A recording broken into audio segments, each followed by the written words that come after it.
Good morning. What's up, guys? Happy Friday. Good Friday. It is a beautiful day out here in Georgia. I am heading to my first of 2 appointments today. So anyway, I just got off the phone with one of my Cleaners Connect members. She is a female. Just give you a little background. She reached out to me. I get messages every day on Facebook, and I gotta be careful. I check my spam box every day because if you're not friends or we've never connected before on Facebook, Facebook will take those messages and put them in a spam box. So she has a cleaning company, and she's had her business for like 5 years, and she was basically telling me, Courtney, right now I feel stuck, like my business isn't growing.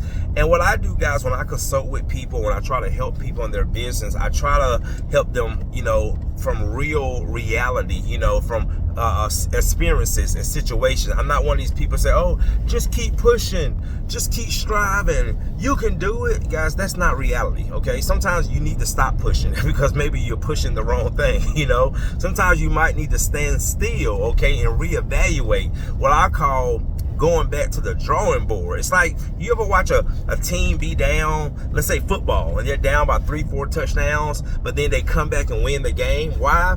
Because the coach, the whole, they realize what we're doing is not working. So we need to re-strategize, okay? We need to come up with a new game plan.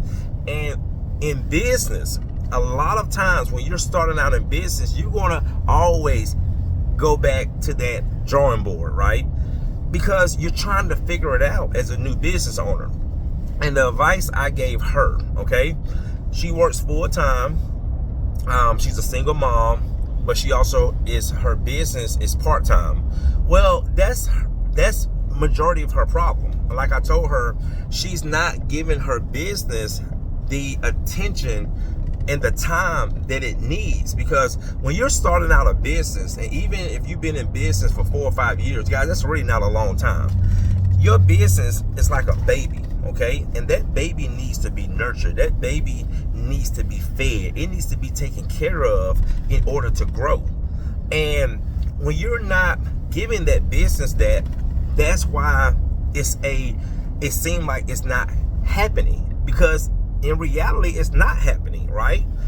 And the advice that I gave her, and everybody's situation is different, is to come up with a game plan, okay? Come up with a way to escape the 9 to 5, all right? And so that way, the same 8 hours, because think about it, you're a mom, you're a father, you're a parent, you got kids. So you got to go out here and work for somebody else for 8 hours. Okay, and let's just say you spend 30 minutes to an hour in traffic, okay? Going to work, coming back home. So that's another 1 to 2 hours. So now we at 9 to 5, that's regular 8 hours a day. Hour or 2 of traffic, that's 9-10 hours a day, right? Then you gotta come home and cater to your family. Guys, look at and then you're human. So a lot of days you're not gonna wanna even think about your business, okay? Because you're tired. See what I'm saying? And think about if you take that same time, even half of that time, and put it into your own business. And that's what you call leverage. And like I told her, and I told so many, that's what I had. When I was able to grow my business, it's because I had leverage. What did I have? I always say you need 3 things. You either need a spouse who has income coming in, where the bills can still get paid. That's what I had, okay? My wife had a job that was still able to make sure majority of the bills got paid, okay? Number 2, you need to have a lot of cash flow, okay? So I didn't have a lot of cash flow. Number 3, maybe you need to have a good credit and a bunch of credit cards, because I've seen people go out here and establish their business full time with no job, just basically surviving and living off of credit cards, all right? And something else that gave me leverage, or gave me and my family leverage when I was growing my business, is we had a very, very, very low income lifestyle. Like basically our biggest expense was rent, all right? It was rent, and that was back then where rent was $800 a month, which is like unheard of now. All right. And then of course we had our bills, but we didn't have no car notes. No business expenses. Of course, the stuff that I just needed to, keep the business going. But that was another leverage that we had, right? But it still gave me the time that I needed to, even if I wasn't working in my business, I still had the time to work on my business. And that's why I'm here where I am today. So guys, I just want to say this: when you are a new business owner, time is going to be your most precious asset. Okay? Time and then money, because again, you need money to market, brand, buy your equipment, invest in your business. You need both of them. But time is what, because you can be similar. If you can have $1 million in the bank, but if you still don't have the time to invest in your business and grow your business, again, it means nothing. So I just want to say, guys, is that especially if you're somebody who's working a full-time job, but you're trying to establish a business and you're doing it part-time. Now, there are some people out here who know what they want. So they say, I don't want a full-time business.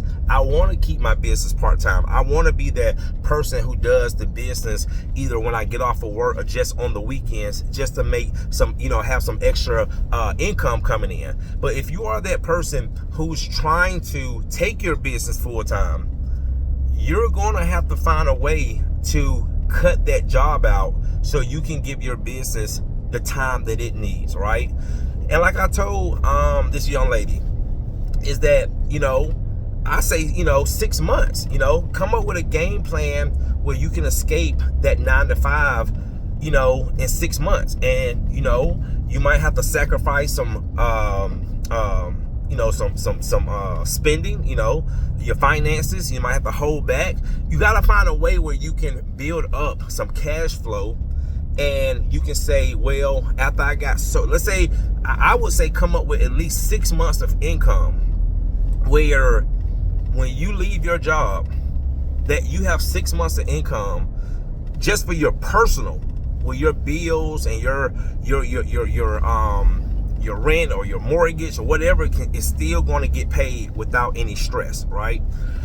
But like I told her, it might be a year, it might be 2. You might have to come up with a 2-year plan, a 24-month plan, but at least come up with a realistic plan that can, again, you can be able to take that time that you're spending in somebody else's business and apply it to your own business. All right. Now, guys, again, I want to just end this with this. Just because you start a business doesn't mean, people have to understand this, it doesn't mean you're going to be making all this money. It doesn't mean you're going to be living this lavish lifestyle. All right. Business is serious. I think a lot of people don't understand. A lot of people see stuff on social media, and I am not that one to tell you, oh yeah, you're going to start a business, you're going to be, no. Guys, you are going to go through some challenges, all right? You can look at your bank account today and be like, oh, whoa, look at all this money. Next month, you're looking at your bank account like, where in the hell is the money at? That's the reality of some businesses, most businesses, right? When you're working a 9 to 5, you don't have that worry when it comes to, because you know what you're going to make. But again, just like a 9 to 5.